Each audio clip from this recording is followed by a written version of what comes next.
नमस्कार मित्रांनो, लक्ष्मीच्या पावलांनी या मालिकेच्या आजच्या भागात आपण बघणार आहोत. सगळे नाश्ता करण्यासाठी नाश्त्याच्या टेबलवर बसलेले असतात. कलाने बनवलेला मस्त सुगंधित असा बदामाचा शिरा अद्वैत खात असतो. अद्वैत जेव्हा पहिला घास घेतो तेव्हा तो तृप्त होऊन गेलेला असतो. अद्वैत मनात म्हणतो, वा, आज तर माझी खऱ्याने इच्छाच पूर्ण केली. माझी खूप दिवसांची इच्छा होती की कलेच्या हाताचा बदामाचा शिरा खायचा. एक तर बाहेर वातावरणही एवढं छान आहे. आज कलाने माझ्या मनातली इच्छा पूर्ण केली. अनामिका सगळ्यांना शिरा वाढत असते. अनामिका आबांना शिरा वाढत असते. अनामिका खूप मन लावून काम करत असते. सोहमला वाटतं की अरे यार, ही पोरगी एवढं मन लावून घरातले कामं करते, आपण उगीच तिला त्रास देतो. अद्वैत मनातल्या मनात म्हणत असतो, आजचा दिवस नक्कीच चांगला जाणार आहे. एवढा स्वादिष्ट मला बदामाचा शिरा खायला मिळाला आहे, आणि तो पण खरेच्या हाताचा. आजच्या दिवसाची बातच अलग आहे. इकडे रजनी सोहमला इशारा करत असते, काय रे, बोललास की नाही तू? सोहम म्हणतो, हो हो बोलतो. सोहम अनामिकाकडे बघतो आणि विचार करत असतो की काय बोलू आता. तेवढ्यात अनामिका तिचं काम करत असते. अनामिका जेव्हा जात असते किचनमध्ये तेव्हा सोहम म्हणतो, अनामिका, आणि तिला थांबवतो. सोहम तिला म्हणतो, थांब, आणि अनामिका थांबते. मंडळी, तुम्ही आजकाल लाईकचं बटन दाबण्यास विसरला आहात का? तुमचं प्रेम हळूहळू आमच्या बाबतीत कमी होत चाललं आहे बरं का. तेवढं लाईकचं बटन प्रेस करून द्या, म्हणजे आम्हालाही आमच्या नवनवीन व्हिडिओसाठी तुमच्याकडून प्रेरणा मिळेल. अनामिका त्याच्याजवळ जातो आणि हळूच सोहम तिला सांगतो. सोहम अनामिकाला म्हणत असतो, मला माहिती आहे की मी आपल्याबद्दल खरंच खूप चुकलोय. मी जबाबदारीची जाणीव नाही केलेली आहे. मला माफ कर. आय एम सो सॉरी अनामिका. अनामिकाला राग आलेला असतो, त्याच्यामुळे अनामिका काही बोलत नसते. सोहम म्हणतो, पण मला असं वाटतंय ना की आपण आपल्या नात्याला अजून एक चान्स द्यायला हवा. आय मीन, अजूनही वेळ गेलेली नाहीये ना. अनामिका प्रश्नात पडलेली असते की सोहममध्ये एवढा चेंज कसं काय झालेला आहे. सोहम असं काय बोलतोय. तर हे सगळं रजनीमुळे होत असतं. रजनीने सोहमला समजवलेलं असतं. सोहम म्हणतो, आपण पुन्हा एकदा नवीन सुरुवात करूया का, असं म्हणून तो अनामिकाला प्रश्न विचारतो. त्यांच्या नात्याला एक नवीन सुरुवात व्हावी ही सगळ्यांची इच्छा असते. रजनीने त्याला समजवलेलं असतं. रजनीने आतापर्यंत जेही नाते पाहिले असतात त्यांच्या घरात, त्याच्यात एकही सुरळीत नसतं. तिची अशी अजिबात इच्छा नसते की त्याचंच अनामिका आणि सोहमचंही व्हावं. अनामिका अतिशय चांगली मुलगी असते. रजनीच्या नजरेत अनामिका खूप चांगली आणि सुसंस्कृत मुलगी असते. तिला ती एकदम तिच्या मुलगीसारखीच असते. तिची ही इच्छा अजिबात नसते की दोघांचा संसार असा उद्ध्वस्त व्हावा. म्हणून हे सगळे प्रयत्न रजनीचे चाललेले असतात. तिथून निघून जात असते. तेवढ्यातच सोहम तिला थांबवून म्हणतो, अगं म्हणजे आपण कॉफी डेटवर जाऊयात का? आपण कुठेतरी बाहेर फिरून येऊ थोडं, म्हणजे आपल्याला थोडं बरं वाटेल. काय वाटतं तुला अनामिका? अनामिकाला हे ऐकून खूप बरं वाटत असतं.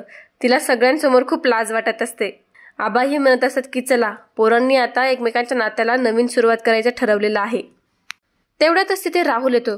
तो फोनवर गेम खेळत असतो. तो सगळ्यांना म्हणतो, हॅलो, गुड मॉर्निंग. अद्वैत म्हणतो, गुड मॉर्निंग राहुल. राहुल ऐक ना, तुला आज ऑफिसला यायचंय हां? तेवढ्यात राहुल म्हणतो, हो का, येतो ना मी, नक्की येतो. बरं तेवढ्यात रजनी म्हणते, चल राहुल, नाश्ता करून घे. राहुल म्हणतो, नाही नाही नको, येतो मी. असं म्हणत राहुल किचनमध्ये जातो आणि अंजूला सांगतो, अंजू, मला कॉफी पाठव वरती. तेवढ्यातच इकडे सोहम आणि अनामिका टेबलवर परतलेले असतात. इकडे कलाही तिची बसलेली असते आणि बदामाचा शिरा खात असते. कला विचार करते, अरे वा, बदामाचा शिरा तर आज खूप सॉलिड झालेला आहे. चांदेकर खुश झाला असेल आज. त्याला खूप आवडतो ना. एकदम निरागस बाळासारखा आहे तो. त्याला म्हणजे असं काही दिलं की लगेच खुश होतो. कला त्याच्या प्रेमातच अशी बोलत असते. तेवढ्यात कला स्वतःचं डोकं आपटून म्हणते, बास बास बास झाला कला. उगाच अति विचार करू नकोस. उगाच चांदेकर बद्दल कौतुक नको करूस. इकडे राहुल आणि नैनामध्ये वाद सुरू असतात. राहुल त्याच्या रूममध्ये येऊन स्वतःवर परफ्यूम मारत असतो. नेहा त्याच्या मागे मागे जाऊन म्हणत असते, राहुल, अरे काल रात्रभर कुठे होतास? मी तुला किती फोन केले. नंतर मला झोप लागली म्हणून मला काही कळलं नाही तू कधी आलास, काय आलं. राहुल म्हणतो, व्हेरी गुड. झोप लागली ना म्हणजे चांगलं आहे. आराम करत जा बाई तू. तुझ्यासाठी तो आरामच चांगला आहे. तेवढ्यात नैना त्याला म्हणते, अरे आराम कर, काय आराम कर. मी तुला काहीतरी प्रश्न विचारते ना. तू काही नीट सांगत काही नाही असं मला. तू काय लपवतोयस माझ्यापासून राहुल? मला स्पष्ट सांग. तू काल रात्री कुठे होतास आणि हे सगळं सध्या तुझं काय चाललेलं आहे? तू घरी थांबत सुद्धा नाहीस. कुठे जातोस रे तू एवढा बाहेर? असं नैना राहुलला विचारत असते. राहुल म्हणतो, अगं गेलो होतो ग कुठेतरी. चल बाजूला हो आणि मला सारखं काहीतरी विचारू नकोस. तो कोबडमधून त्याचा रुमाल काढत असतो. तेवढ्यात नैना त्याला म्हणते, हे बघ, मी तुझी बायको आहे, मला सगळं कळलंय. त्याचा हात पकडून त्याला तिच्याकडे बघायला लावते. ती म्हणते, थांब, हे सगळं काय चाललंय राहुल तुझं? राहुल म्हणतो, हे बघ नैना, काही गोष्टी ना बिझनेस बाबतीतल्या असतात, त्या खूप कॉन्फिडेन्शियल असतात. त्या असंच घरात कोणालाही सांगू शकत नाही. नैना त्याला म्हणते, म्हणजे ए राहुल, राहुल थांब असं म्हणत ती राहुलला थांबायला लावत असते. राहुल एकही शब्द न बोलता तिथून निघून आलेला असतो. जेव्हा तो खाली येत असतो तेव्हा तो गौरवला फोन करतो. इकडे गौरवला राहुलचा फोन आलेला असतो. गौरव म्हणतो, हॅलो राहुल बोल. राहुल म्हणतो, हॅलो गौरव, आपलं कालचं प्लॅन सक्सेसफुल झालेलं आहे, त्यात काही वाद नाही. आता कधी आणि कुठे भेटायचंय हे कळवतो मी तुला. गौरव म्हणतो, डन. मला गॅरंटी होती राहुल की हे काम तुझ्यापेक्षा भारी कोणी करू शकत नाही. राहुल खूप खुश झालेला असतो. त्याचं म्हणणं असं असतं, अरे वा, आता चांदेकरांना मी कशी धूळ चखवतो ते बघाच. राहुल त्याच्या मनातच खूप खुश झालेला असतो. इकडे चांदेकर ज्वेलर्सच्या ऑफिसमध्ये कला डिझाईन्स करत असते. अद्वैत फीडबॅक वाचत असतो. अद्वैत म्हणत असतो, अरे वा मिस्टर स्वामीनाथन, खूप इम्प्रेस आहे आपल्या टीमवर. Great job. तू फक्त नवीन नवीन आयडिया असे जनरेट करत राहा, म्हणजे चांगलं राहील. कला म्हणते, थँक्यू, नक्की. तेवढ्यातच अद्वैत जेव्हा त्याचं कौतुक करत असतो, तिला थोडं बरं वाटत नाही. तेवढ्यात अद्वैत तिला म्हणतो, फक्त वेंधळेपणा थोडासा कमी करत जा. आणि त्याच्या शर्टचं बटन खाली पडून जातं. तेवढ्यात कला म्हणते, काहीतरी पडलं ना. आणि आवाज आला मला, काहीतरी पडलं नक्कीच. अद्वैत म्हणतो, अगं बटन पडलं माझं, काय माहिती कुठे गेलं. तेवढ्यात कला म्हणते, आणि मला वेंधळे म्हणतो. स्वतः किती वेंधळा आहेस माहिती का तुला. आता कुठे मिस्टर परफेक्शनिस्ट असेच फिरणार का. अद्वैत म्हणतो, खरे मजाक करू नको, मी असा फिरणार नाही हे तुलाही माहिती आहे. तू लावू शकतेस ना बटन, मला शिवून दे आत्ताच्या आत्ता. तेवढ्यात कला म्हणते, मी लावू शकते, पण आत्ता माझ्याकडे सुईदोरा नाहीये.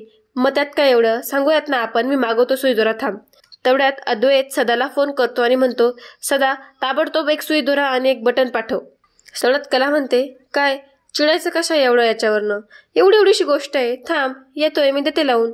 तेवढ्यात सदा सुईदोरा घेऊन येतो. कला म्हणते, बघ आलाय तो. तेवढ्यात सदा कलाच्या हातात सुईदोरा देतो. कला म्हणते, थँक्यू सदा, तू सुईदोरा घेऊन आलास म्हणून. तेवढ्यातच चांदेकर त्याच्याकडे बटन देतो. कला म्हणते, चल चांदेकर, दाखव बटन दे माझ्याकडे. कला मस्त प्रेमाने त्याच्या शर्टला बटन लावत असते. अद्वैत कलाकडे बघत असतो की ती कशा प्रकारे त्याला बटन लावते येते. आणि कला खूप प्रेमाने त्याला बटन लावत असते. बटन लावता लावता अद्वैतला सुई टोचते आणि अद्वैत असा ओरडतो. तेवढ्यातच कला त्याला मारते. अरे गप्प बस ना अद्वैत, हसतोयस काय. अद्वैत तिची मस्करी करत असतो. कला म्हणते, चांदेकर मस्करी करू नको.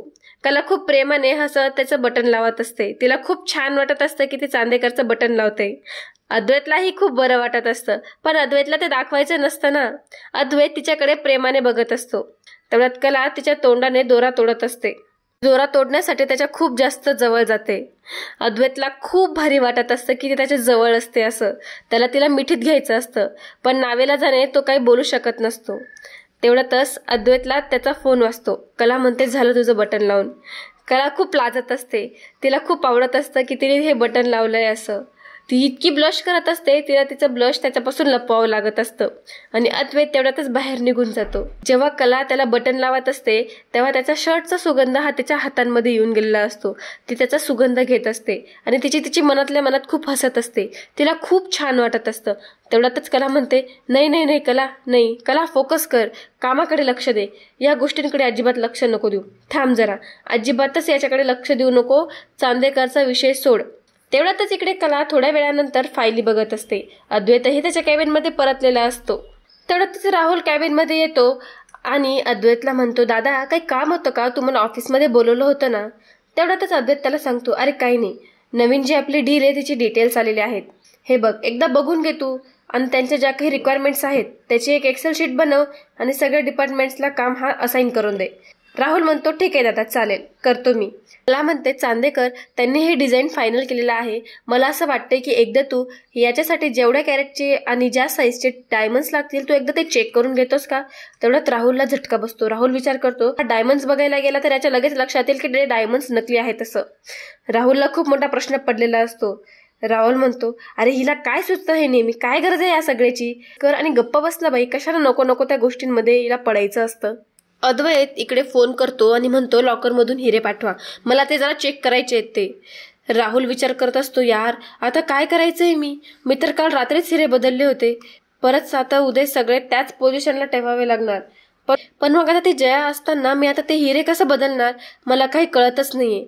इकडे गौरव राहुलला फोन करत असतो. गौरवचा फोन राहुलला आलेला असतो, पण तिथे अद्वैत आणि कला असल्यामुळे त्याला काही कळत नसतं की मी यांच्यासमोर कसं फोनवर बोलायचं. राहुल त्याचा फोन कट करून देतो. तो म्हणतो सॉरी, मी बाहेर जाऊन बोलतो. इकडे गौरव म्हणतो हा माझा फोन का कट करतोय, आणि तो पुन्हा पुन्हा राहुलला फोन करत असतो. राहुल म्हणतो मी आलो जरा कॉल रिसीव्ह करून, आणि तिथून निघून जातो. राहुल बाहेर येऊन गौरवशी बोलतो आणि म्हणतो हॅलो. तेवढ्यात गौरव म्हणतो अरे काय राहुल, इथे मी कधीच थांबलोय भेटायला. तेवढ्यात राहुल म्हणतो अरे थांब गौरव, इथे प्रॉब्लेम झालेला आहे. त्या अद्वैतने ते हिरे परत मागवले चेकिंगसाठी. गौरव म्हणतो काय, व्हॉट्स दिस नॉनसेन्स, आता काय करायचं. हे बघ राहुल, मी फ्रेंडली वागतोय म्हणून मला टेकन फॉर ग्रँटेड करू नकोस. कामाच्या बाबतीत हलगर्जीपणा मी अजिबात खपवून घेणार नाही. मी आत्ताच सांगून देतोय राहुल, मला कामाच्या बाबतीत एकदम परफेक्शन लागतं. आता एवढा पैसा देतोय मी, तर तुला तेवढं कामही परफेक्ट करता येत नाही का. राहुल म्हणतो आता जर मी तिथे जाऊन हिरे चेंज नाही केलं ना तर आपण पकडले जाऊ. तू आता फोन ठेव, थांब मला जरा बघू दे. तेवढ्यातच गौरव म्हणतो हे सगळं जमणार आहे का तुला. राहुल म्हणतो मीच केले होते ना आधी हिरे बदला, तर आता हे पण मीच करेल. तू मला नको सांगू मला काय काम करायचं काय नाही, आणि बाय असं म्हणून तो फोन ठेवून देतो. राहुल विचार करत असतो की आता काय करायचं ते. केबिनमध्ये राहुल पुन्हा परततो. तो विचार करत असतो की आता यांचं काहीतरी करावं लागेल. हिऱ्यांचं काय करायचं, हिरे कसे टेस्ट करायचे. अद्वैत ते हिरे बघत असतो. अद्वैत म्हणतो येस हिरे बरोबर आहेत. तेवढ्यात तो कलाला सांगतो की तू एकदा तुझ्या ह्याच्याने बघून घे, तुला किती कॅरेटचे हवेत, कसे हवेत, काय साईज हवे. तेवढ्यातच ती म्हणते मला 26 हवेत आणि .15 कॅरेटचे हवेत, आणि 1 कॅरेटचा 8 हवेत मला. कला म्हणते हो हो आहेत ओके आहेत. आणि अद्वैत ते सगळे हिरे जया मॅडमकडे देऊन देतो, आणि जया मॅडम ते हिरे बॉक्समध्ये ठेवत असते. अद्वैत कलाला म्हणतो बरं चल आपल्याला काउन्सिलरकडे जायचं आहे ना. कला म्हणते हो. कॅबिनमधून आवरून निघून जात असतात. तेवढ्या तिथे राहुल आणि जया मॅडम असतात. जया मॅडम त्या हिरे तिथे आवरत असतात. राहुल त्याचाच विचार करत असतो. राहुलला आठवत असतं की त्याने कसे हिरे चेंज केले ते. जेव्हा जया हिरे घेण्यासाठी कॅबिनमध्ये जात असते तेव्हा राहुल तिथे आलेला असतो. तो तिथेच थांबलेला असतो. तो बघतो की आता मी काय करायचं ते. राहुल जयाच्या पाठोपाठ तिथे लॉकरमध्ये निघून गेलेला असतो. तेवढ्यातच राहुल म्हणतो जया तू तुझा फोन लावला होतास ना चार्जिंगला. जया म्हणते हो. तेवढ्यात राहुल म्हणतो हा आय गेस कोणाचा तरी फोन येत होता, मी पाहिलं. जया म्हणते हो का, बघते हा मी, आणि ती तिथून निघून जाते. राहुलला हा चांगलाच चान्स मिळालेला असतो हिरे बदलण्यासाठी. त्याच्या हातातले हिरे घेतो आणि लॉकर रूममध्ये पासवर्ड टाकून ते हिरे चेंज करून घेतो. ते कोणालाही न कळता, कोणालाही कळत नाही एवढ्यातच राहुल सगळी गडबड करून घेतो आणि मोकळा होऊन जातो. तेवढ्यातच जया तिचा फोन घेते आणि तिच्या फोनवर बोलत असते. इकडे त्याला राहुलला तेवढा वेळ भरपूर झालेला असतो हिरे बदलण्यासाठी. राहुल पटापट सगळे हिरे बदलून घेतो. कोणाच्या लक्षातही येणार नाही असा त्याचा प्लॅनिंग असतो, आणि ते हिरे जसच्या तसे त्या बॉक्समध्ये ठेवून सेफ लॉक करून आणि तिथून बाहेर पडून जातो. राहुल आठवत असतो की त्यांनी हे सगळं कसं पार पाडलं ते. तेवढ्यातच जया ते सगळे हिरे घेऊन लॉकर रूम मध्ये ठेवायला गेलेली असते. जेव्हा ते सगळे निघून जातात सेफ मध्ये लॉक टाकून आणि ते हिरे बदली करून घेत. राहुल अतिशय बारकाईने ते हिरे आदला बदली करण्यात सक्सेसफुल झालेला असतो. राहुल इकडे बाहेर येतो आणि गौरवला फोन करतो आणि गौरवला सांगतो फायनली हिरे परत आपल्याकडे आलेत, लगेचच भेटूयात, मी येतो तुला भेटायला. आणि असं म्हणून तो फोन ठेवून देतो. आबा जात असतात तेवढ्यात रजनी आबांना थांबवते. आबांना म्हणते रजनी आबा तुम्हाला चहा देऊ का मी. आबा काहीतरी विचारत असतात. रजनी म्हणते आबा हो कसला विचार करताय तुम्ही एवढा. थोड्यात आबा म्हणतात रजनी अगं आत्ताच तू मला चहा दिलास ना, मी विचार करतोय की तू कसला विचारत आहे. रजनी अगं काय विचार करते तू, सांग बरं नक्की काय झालंय, तुला काही माझ्याशी बोलायचं आहे का. रजनी म्हणते नाही आबा नाही, आणि तिथून जात असते. तेवढ्यात आबा तिला थांबवून म्हणतात रजनी सांग काय झालंय, मला सांग, मी काहीतरी उपाय काढतो त्याच्यावर. रजनी आबांना सांगते आबा अहो मला ना सोहमची खूप काळजी वाटत होती. आपण त्यांची लग्न लावून दिली, सगळं झालं, पण हा मुलगा संसार कसा काय करेल मला हेच समजत नव्हतं काय करायचं ते. पण मग आज अनामिकाला त्याने कॉफी प्यायला बाहेर जाऊयात का असं विचारलं ना, तेव्हा मला थोडं बरं वाटलं. पण खरं सांगू का आबा, तर मग रात्रभर ना सोहमचेच विचार असतात डोक्यात माझे, काय होईल कसं होईल. म्हणजे आता अनामिका त्याची जबाबदारी आहे ना, आणि त्याच्या ओघानं आणि आपल्या सगळ्यांची जबाबदारी आहे. आबा या सगळ्या गोष्टींमधून आता कसं बाहेर पडायचं, या सगळ्या लोकांचा संसार अजून जर खुललाच नाही तर काय करायचं. आबा म्हणतात अगं आता बघ त्यांचा नवीन संसार आहे म्हटल्यावर जरा त्यांना वेळ लागणारच आहे ना. पण मग मला सांग तुझ्या मनात नेमकं काय चालू आहे, मला सांग, तू एवढी का अस्वस्थ आहेस. होतं नवनवीन आणि तुझ्या डोळ्यात पाणी, एवढं काय झालंय.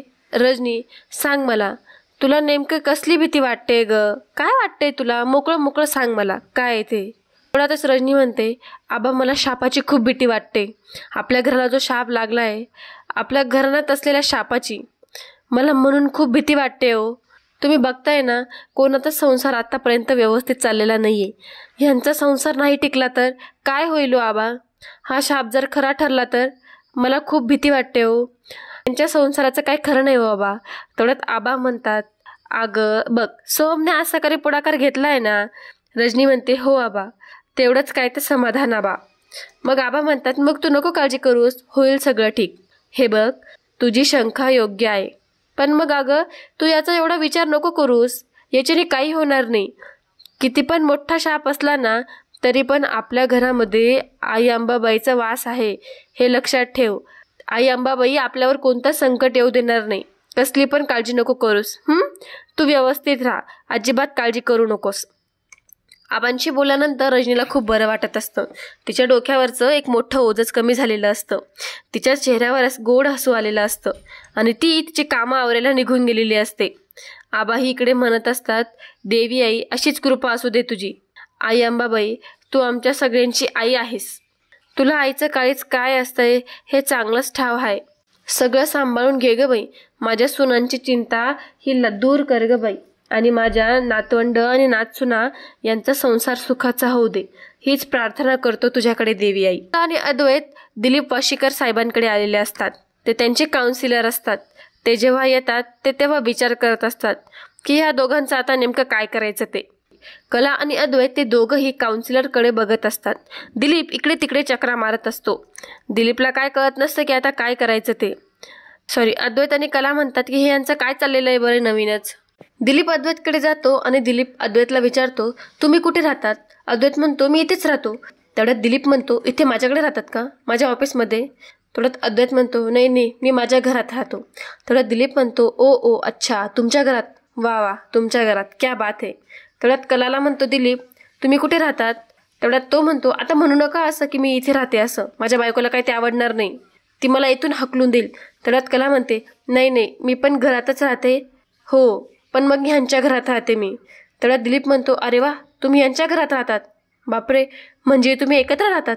अरे काय मजा नाही. शे, काही दुरावाच नाहीये. शे, काय करायचं आता? दुरावा नसेल तर मग माझं दुकान कसं चालेल? दुरावा पाहिजे. तेवढ्यात दिलीप म्हणतो, पुरावा? पुरावा? लगेच दिलीप त्यांना म्हणतो, तुमच्याकडे काही पुरावा आहे का? अद्वैत म्हणतो, पुरावा? तेवढ्यात कला म्हणते, कसला पुरावा?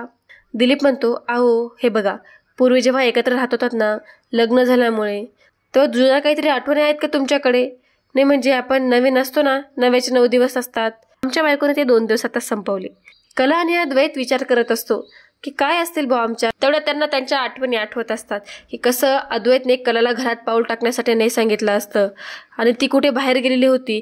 तेव्हा अद्वैत तिला म्हणालेला असतो, कोणालाही काहीही न सांगता कुठे गेली होतीस तू? कला म्हणालेली होती, कोणत्या हक्काने विचारतोयस तू मला हे? तू जर मला बायको म्हणून स्वीकारत नाहीयेस तर मग मी कुठे गेली, काय गेली, याच्याशी तुला काय करायचंय? ह्या सगळ्या गोष्टी कला आणि अद्वैतला आठवत असतात. तेवढ्यात कला म्हणते, हा, लग्न झाल्यानंतर हा खूप भांडायचा माझ्याशी. तेवढ्यात अद्वैत म्हणतो, ही तर एवढं भांडायची, रॉकेट सुद्धा उडून जाईल, एवढी एनर्जी होती हिच्यात. कला म्हणते, काही काय, उगाच वाटेल ते काहीही सांगू नकोस चांदेकर. चांदेकर जेव्हा माझ्याशी भांडायचा ना, तेव्हा असं वाटायचं की सगळी जमीन हलतीये, आलाय की काय, असं वाटायचं. अद्वैत म्हणतो, त्या तोंडाला काय स्टॉपचं बटन नाहीये, देवाने ते द्यायचंच राहिलंय वाटतं, गपचूप बस. तेवढ्यातच ते दिलीप म्हणतात, शांत बसा, एवढी एकमेकांशी भांडू नका. तेवढ्यात दोघांना तो स्टॅच्यू करून देतो आणि ते दोघं एकमेकांकडे बोट दाखवत स्टॅच्यू होऊन जातात.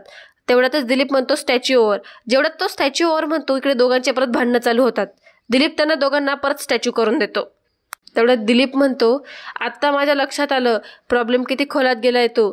तुम्ही जर असं भांडत राहिलात ना, मी स्टॅच्यू ओव्हर करणार नाही. तेवढ्यात अद्वैत कलाला इशारा करून म्हणतो, काय करायचं, भांडायचं का नाही? कला म्हणते, नाही नाही. तेवढ्यात दिलीप म्हणतो, काय झालं, करायचं का? नक्की करणार ना भांडण? स्टॅच्यू ओव्हर असं म्हणून ते स्टॅच्यू ओव्हर करतात.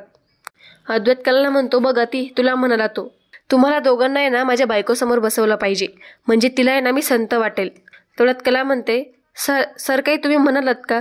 तेवढ्यात दिलीप म्हणतो, संत. कला आणि अद्वैत म्हणतात, मी. तेवढ्यात अद्वैत म्हणतो, तू अजिबातच नाही ग. तेवढ्यात ते भांडण करायला लागून जातात.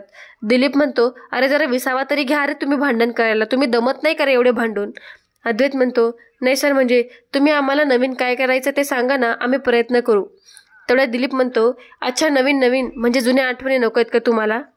कला म्हणते, गेले ते दिवस. अद्वैत म्हणतो, नको त्या आठवणी. दिलीप म्हणतो, एका शब्दावरून सुद्धा भांडायला थांबत नाही तुम्ही, बाप रे, हे कसं जमतं रे तुम्हाला. अद्वैत म्हणतो, नाही नाही सर, तुम्ही सांगा कसं करायचं ते आम्हाला सांगा, आम्ही ऐकतो. दिलीप म्हणतो, सांगतो थांबा. हे बघा, जसं नवीन जोडपं असतं ना तसं वागायचा प्रयत्न करा. दिलीप म्हणतो, म्हणजे कसं. दिलीप म्हणतो, आता ह्यांना कसं समजवायचं नवीन लग्न झालेलं जोडपं कसं वागतं ते. तुम्ही एक काम करा, अहो ते बघा नवीन जोडपं असतं का नाही, ते लग्न होतं ना तेव्हा सदैव लग्नम आणि असं म्हणतात. तो म्हणतो, अरे उभे राहा तुम्ही दोघं, बसलात काय, मी तुमचं लग्न लावतोय ना. म्हणून तो अद्वैत आणि कलाला उभं राहण्यासाठी सांगतो. जेव्हा अद्वैत आणि कला उभं राहतात तेव्हा तो तदैव लग्नम सदनम तदैव तारावलम चंद्रवलम तदैव असं म्हणत तो त्यांचं लग्न लावत असतो. तो म्हणतो, चला हार घाला. ते दोघं एकमेकांना हार घालतात. तर तो म्हणतो, हार घातला की नाही. कलाने त्यांच्या बायकोचा हात असा हातात घेतला आणि ते तिला घरी घेऊन जात आहेत. तेवढ्यातच कला त्याचा हात धरून घरी जात असते. तेवढ्यात अद्वैत म्हणतो, एक सेकंड, कोणी कोणाचा हात धरायचा, हे बघा ही माझा हात धरते. तेवढ्यातच दिलीप म्हणतो, क्या बात आहे, टॅलेंटेड आहात तुम्ही चांदेकर, काय प्रश्न आहे, एकदम वेगळाच प्रश्न आहे. नेमका कोणी कोणाचा हात धरायचा ते आपण नंतर बोलू, आता घरी आलात ना, चला नाव घ्या. तेवढ्यातच दिलीप कलाला नाव घेण्यासाठी सांगतो. चला नाव घेतलंय ना, तेवढ्यात नाव घ्या. तेवढ्यात कला म्हणते, मी नाही या चांदेकरचं नाव घेणार. अद्वैतही म्हणतो, मीही या अति आगावचं नाव काही घेणार नाही. तेवढ्यात दिलीप म्हणतो, ठीक आहे, तुम्हाला नाही घ्यायचं ना, नका घेऊ, मला खूप इंटरेस्ट आहे, चला मी घेतो ना. तेवढ्यातच दिलीप उखाणा घ्यायला सुरुवात करतो. तेवढ्यात दिलीप म्हणतो, शंकराच्या पिंडीवर बेल ठेव, तेव्हा कुणी चांदेकरांचं नाव घेते आणि तो तेव्हा खाली बसतो. अद्वैत म्हणतो, अहो काय चाललंय हे. तेवढ्यातच दिलीप म्हणतो, अहो नवीन लग्न झालेलं जोडपं आहात की नाही तुम्ही, तर असं वागण्याचा प्रयत्न करा ना, म्हणजे ते असतं ना, नववधू प्रियामी. अरे तेवढ्यातच कला लाजायला लागून जाते. दिलीप म्हणतो, बघा कशा लाजल्या, कसं नवीन जोडपं असतं ना तसं वागायचं तुम्ही. तेवढ्यातच अद्वैत आणि कला म्हणतात, म्हणजे कसं. दिलीप म्हणतो, म्हणजे कसं, सांग ना कसं, सगळं काही मीच सांगायचं का, तुम्ही शोधा ना, काहीतरी शोधा ना. असं समजा तुमचं नवीन लग्न झालंय, काय करत नाही मला, या दोघांच्या प्रॉब्लेम पुढे माझा प्रॉब्लेम एकदम शून्य वाटायला लागतो मला, असं दिलीप हळूच म्हणत असतो. तेवढ्यात दिलीप विचार करतो, आता माझ्या बायकोला हे कसं सांगायचं, कसं. तेवढ्यात कला म्हणते, चांदेकर, मला या माणसाचं काय खरं दिसत नाही. अद्वैत म्हणतो, मला पण. कला म्हणते, काय करायचं. अद्वैत म्हणतो, काय करायचं आपण. तेवढ्यातच दिलीप म्हणतो, सापडलं का तुम्हाला. तेवढ्यात ते दोघं म्हणतात, काय सापडलं. दिलीप म्हणतो, अरे मी तुम्हाला दोघांना जे सांगितलं होतं शोधण्यासाठी ते. कला म्हणते, हो जातो शोधतो. तेवढ्यात दिलीप म्हणतो, हो जा ना, मग शोधा ना लवकर. आणि असं म्हणून अद्वैत आणि कला तिथून निघून जातात. दिलीप म्हणतो, अरे पण यांना नक्की मी काय शोधायला सांगितलं होतं. अरे देवा, हे टाईमचं मी उलटं पण नाही केलं, इथं आयुष्याची उलटापालट झाली आहे माझ्या, काय खरं नाही. अद्वैत आणि कला बाहेर येतात. अद्वैत कलाला विचारतो, आता खरे मला एक सांग, नवे जोडपं म्हटलं की काय येतं तुझ्या डोळ्यांसमोर. तेवढ्यात कला म्हणते, तुझ्या डोळ्यांसमोर कोण येतं. तेवढ्यात अद्वैत म्हणतो, आता हे तू सांग ना, म्हणजे मला सांग ना, मी पण सांगेल, पण मग सांग ना, एका मागोमाग एक सांगायचं, जे सुचेल ते, मनात येईल ते बोलायचं, आपण पटकन बोलायचं. तेवढ्यात कला म्हणते, हो कळलं, थांब मग तू सांग आधी. कला म्हणते, नव लाईफ. तेवढ्यात अद्वैत म्हणतो, सहवास. कला म्हणते, ऊब. अद्वैत म्हणतो, प्रेम. कला म्हणते, प्रचंड प्रेम, हुरहुर. अद्वैत म्हणतो, सांभाळून घेणं. कला म्हणते, आठवण. अद्वैत म्हणतो, स्पर्श. कला म्हणते, पार्टनरचा परफ्यूमचा सुगंध. जेव्हा ती असं म्हणते तेव्हा अद्वैत कलाकडे बघतो आणि कला अद्वैतकडे बघत असते. ते दोघांकडे बघत एकमेकांमध्ये हरवून जातात. तेवढ्यात कला विचार करते की सोहम, आणि अद्वैत म्हणतो, अनामिका. अरे येस, सोहम अनामिका ते नवीन जोडपं आहे, मग आपण त्यांना फॉलो करूयात ना, एकदम सोपं आहे.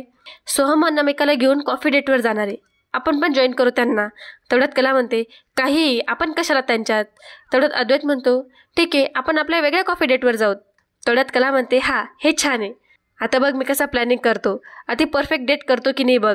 तेवढ्यात कला म्हणते, मला तर ऐकूनच छान वाटतंय. तेवढ्यात अद्वैत म्हणतो, अरे कोण आहे मी, ही डेट तुझ्या लाईफ टाईम लक्षात राहील, सी गाडी कुठे आहे. आणि अद्वैत तिथून निघून जातो. कलाला खूप छान वाटत असतो आणि ती म्हणते, आगाऊ. तिला कॉफी डेटवर जाण्यासाठी खूप एक्सायटेड असते कला. तिला खूप लाज वाटत असते की यार माझा अद्वैत माझ्यासाठी आता कॉफी डेट करतोय ते. ती खूप ब्लश करत असते. तर मित्रांनो, लक्ष्मीच्या पावलांनी या मालिकेचा आजचा भाग इथेच संपतो. पुढील भागात आपण बघणार आहोत अद्वैतचा प्लॅन पूर्ण विस्कटून गेलेला असतो. अद्वैत त्याच्या मनातला सोहमला सांगत असतो. तो म्हणतो, काय यार सोहम, इतकी छान डेट प्लॅन केली मी, तेवढ्यात सोहम त्याला सुचवतो, अरे दादा, तू इथे करू शकतोय ना डेट प्लॅन. एक काम कर, इथे पूर्ण मस्त लाईट्स लाव, तू इथे मस्त छान ॲम्बियन्स बनव, नाही का. तेवढ्यात अद्वैत म्हणतो, अरे वा, छान आयडिया आहे ही. नैनाने सगळं रोहिणीला सांगितलेलं असतं. रोहिणी म्हणते, म्हणजे अद्वैत तिथे स्पेशल लाईटिंग करायला जाणार आहे, आणि मग तो जेव्हा ती स्पेशल लाईटिंग करत असताना मी आउट हाऊसच्या मागे लपते, नाही का. एकदा का त्याची लाईटिंग झाली की वायरिंग कट करते आणि शॉर्ट सर्किट. वाव, एकदम सॉलिड प्लॅन. तर मित्रांनो, लक्ष्मीच्या पावलांनी या मालिकेच्या नवनवीन अपडेट्ससाठी आपल्या चॅनलला भरभरून लाईक्स करा आणि सबस्क्राईब करा. धन्यवाद.